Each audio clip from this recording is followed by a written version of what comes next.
We're just trying to focus on the fundamentals of what it takes to be successful, and then you did that. That was perfect. That's exactly what we're looking for. Some resistance for the slide to come back. Okay, stand by. On keeping that grip nice and tight as I'm pulling out of the gun. Okay. Go ahead and lean in, grip nice and tight, finger on the trigger. Stand by.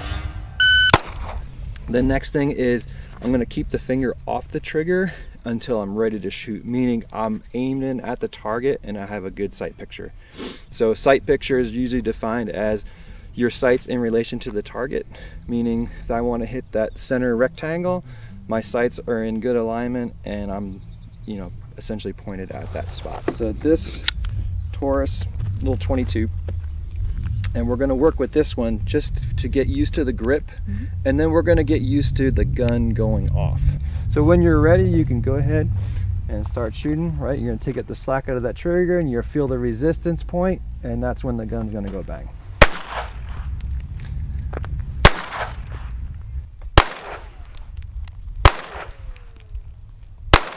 That's perfect. That's the result we're looking for. What we're going to do is we're going to step up, and we're going to graduate you to the 9mm. This has a little bit more of a cleaner break. This has more of like a rolling break. It's gonna, you'll feel it kind of just smush to break. Okay. So go ahead and pull that trigger slowly. It kind of has a different feel to it, right?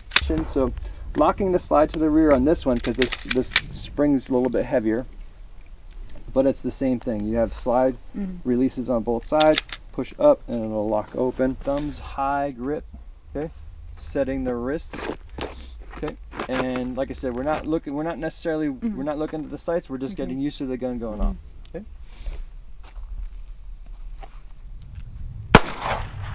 It's harder to... Yeah, it's good. It's got more, it requires a little bit more attention. I'm trying. My wrist it's hard to keep it tighter. But predictability, you kind of have you understand at what point of the trigger the gun's going to go bang. Good. Right.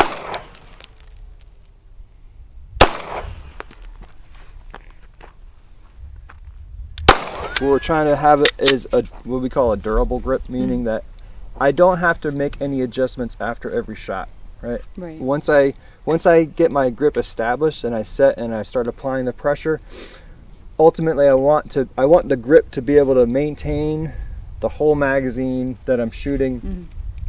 Even if I'm shooting fast, I don't need to stop and readjust the grip. So when you aim the gun, you're going to look through the window of the sight. Do you see the dot? Yep. So we're just going to kind of keep that dot inside that circle, but instead of really focusing on like focusing where the dot is in the circle, I really want you to focus on the grip and the gun returning to the same spot after each shot. Okay. Back here or here? Either one works. Just pull it straight back, just like that. That looked great. All right. So go ahead, aim in. At the circle this time? Yep. We're gonna aim in at the circle. Thumbs up high enough out of the way. All right. Doesn't get. Should we just stop the class right there? Do you see the hole?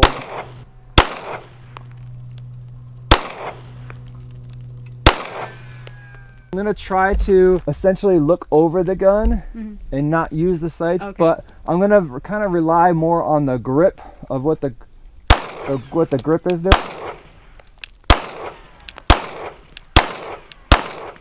I'm going to try looking over the gun and seeing, and just relying on my grip to return that gun to the same spot. Timer set on a delay. I'm going to aim it at a circle, and I'm going to pull the trigger as fast as I can, and I'm going to see how much deviation I'm doing with the gun. So we're just going to do this dry. What we're going to do is we're going to start with your finger on the trigger, just touching the trigger, but not applying any force. You're just making contact with the trigger, and then as soon as you hear the beep, go ahead, pull it as fast as you can. Okay.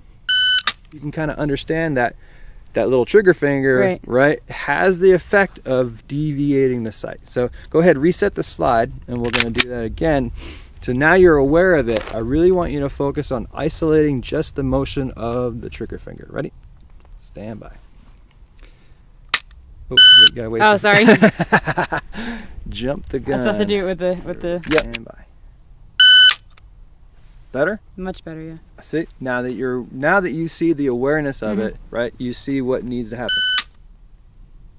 Now the goal is ultimately to be able to fire the gun and have the sights return back to the same spot.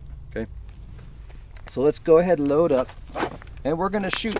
We're gonna shoot these small circles. When you're ready, this one's gonna be on you. I'm not gonna press the timer. Okay. Okay. This one's gonna be on you, and when you're ready, you can shoot.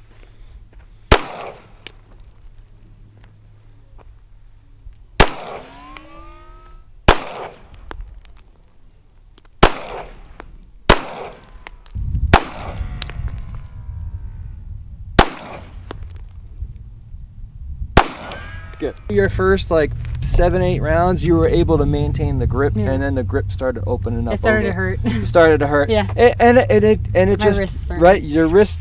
It's a lot. It's Yeah. a lot to hold on to, right, and control for a while. So Yeah. after, And I felt my shoulders. yeah, go up, you so feel I your gotta- shoulders start to tense up. So if you need to, when we're doing these exercises, if you need to just kind of come down Take a here break, to, okay. we call this position ready pistol. Yeah. So we'll come to this ready pistol position and just relax your shoulders. So now it's more of just a refinement, Right. right? And just seeing, okay, if my shots didn't kind of return to the same spot, why, right? You're kind of figuring out, okay, what was the error that caused that round? Because at this distance, I can kind of demonstrate. Let's see. We'll see how.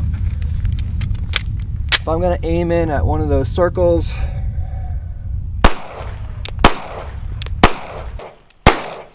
We kind of learn more from the mistakes that we make than the successes, right? So by making mistakes and making those corrections, it just makes us better. So don't worry about making mistakes, because this is actually where we want to make those mistakes and learn from those mistakes. So we call it like error focused training, and we're focusing on the errors that we make, and we're learning from those errors, and then we're kind of making those corrections as they happen. We got another magazine. So what we're gonna do for this one is we're gonna do like almost that same drill we did dry with the timer, and at the beep you're gonna pull the trigger. Okay. So now you're gonna see a little bit more, because we're gonna put a little bit more pace into it, because you're gonna be pulling that trigger fast, but it requires more attention on a fire shot. Ready? Stand by. Perfect. Okay, stand by. Stand by. Oh, sorry. That's okay. Ready? Stand by. Okay. Your last shot was a quarter of a second. That was almost immediate, right? Let's keep on going. Stand by. We're gonna still continue to pull that trigger at a constant speed, but we're just gonna kind of increase the speed. Okay. Okay, but figure it out. Stand by. Stand by. It's not easy, right? It takes some effort to figure this out, and it doesn't happen, like I said, it doesn't happen instantly, right? It takes a little bit of effort. So no, that was fantastic.